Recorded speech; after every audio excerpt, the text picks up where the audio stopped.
మనలో ఏ ఒక్కరు నీతిమంతులం కాదు. నీతిమంతుడు లేడు, ఒక్కడూ లేడని బైబిల్ చెప్పింది.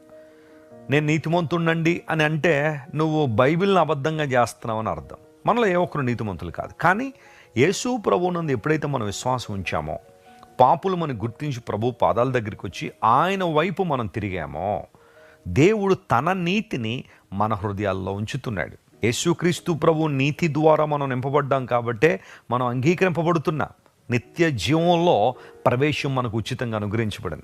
మన నీతిని బట్టి ఏ ఒక్కరూ పరలోక రాజ్యానికి చేరలేం. కానీ యేసుక్రీస్తు ప్రభు యొక్క నీతి మనలో ఉండడాన్ని బట్టి దేవుడు మనలను నిత్యరాజ్య వారసులుగా అంగీకరించారు. ఇది చాలా చాలా గొప్ప శుభవార్త.